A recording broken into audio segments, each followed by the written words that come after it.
everyone. I'm Laura Ingraham. This is the Ingraham Angle live from Washington tonight. My angle on the White House freak show we all saw coming in moments. But first, revving toward a 2024 bellwether.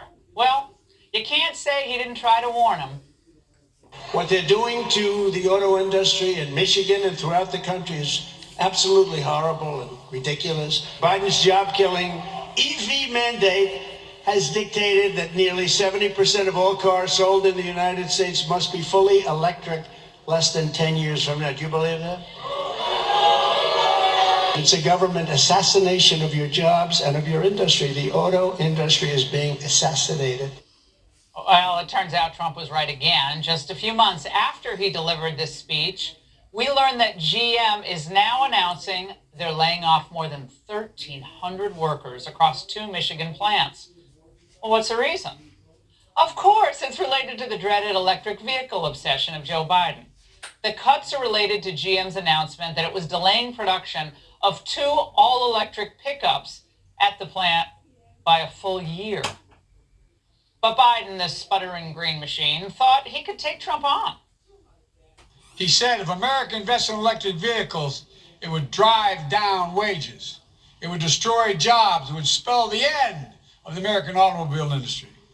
Well, like almost everything else he said, he's wrong. Wrong again. Is it any wonder that Michigan's abandoning Biden at this point? After having lost the state by less than 3 points in 2020, Trump is now leading Biden by 10 points. That's according to the latest CNN poll. Now, a Bloomberg poll this week also showed that Trump is leading Biden in Michigan and found that a major reason is because union workers are ditching him. Bloomberg's Jeff Green, who covers Michigan, said clean energy policies for the auto industry raise fears of job losses among rank and file workers. So, 3 years sucking up to the union bosses and his big donors has resulted in harm to the auto workers. And now those same auto workers are all clued in, because another 4 years of Biden is going to put the entire industry in the junkyard. Heck, another term of Stumbling Joe, and the entire country is going to be in the dump.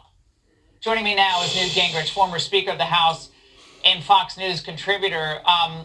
Newt, you know, it's almost getting tiresome to say this, but Trump was right again. He said this EV obsession was going to drive the auto industry into the dirt, and we're already beginning to see that. Well, look, I mean, the problem for Biden and for his whole reelection effort is reality. That every time you turn around, left-wing policies fail.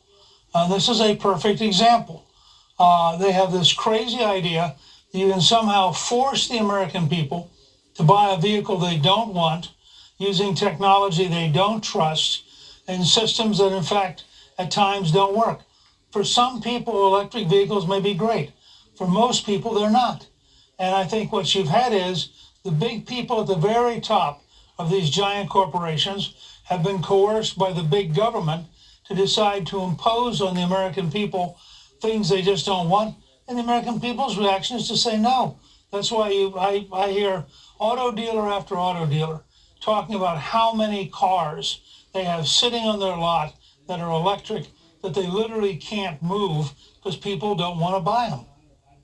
Well, Nate Silver posted on X this week that real wages are up since 2019. He's laughing at that because that's what the Biden people are saying, which he's essentially making the argument, which is the correct one, that there has been zero real wage growth for the median worker over a 4-year period. And we see from the time that Biden actually was sworn into office to today, the standard of living for most Americans is down. So that's not a winning economy. That's a terrible economy. And now union workers shifting Republican. How big is that? Look, I used to, when I was running for office, I used to follow what I called the Walmart test. And that is, you go stand outside of a Walmart and you ask people what they're really thinking, what they're really doing. And I guarantee you that the average person who is shopping at Walmart today does not believe that Biden has been good for their pocketbook, does not believe that prices have gone down, does not believe that they should be grateful for the current economy. And all the polling data reinforces that. But it's not complicated.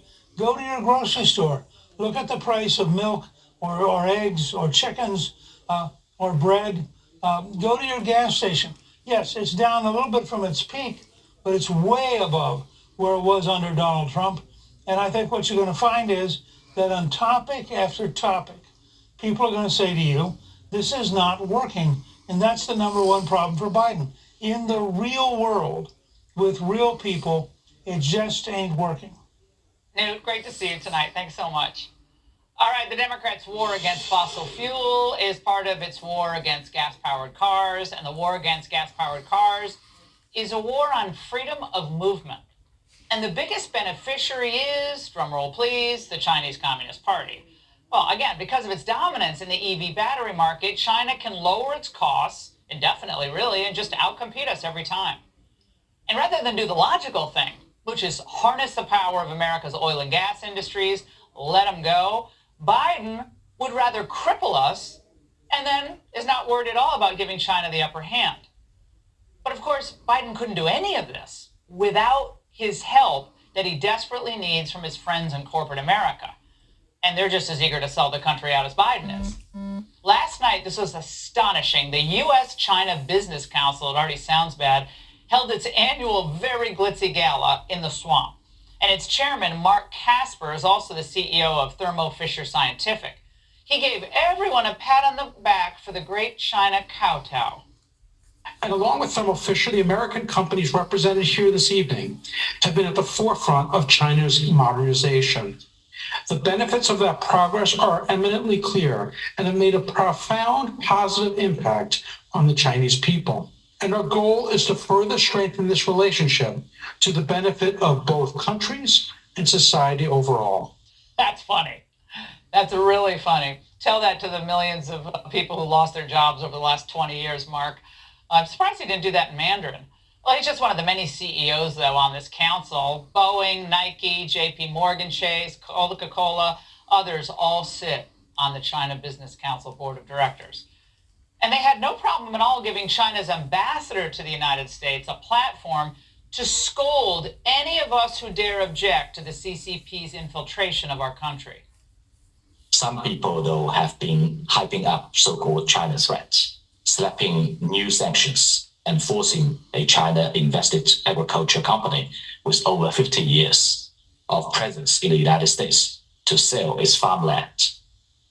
All these stand in stark contrast to the statements by the U.S. side that is ready to keep growing economic and trade relations with China. But surely the guest of honor, Janet Yellen, pushed back on all this, right? Yeah, right.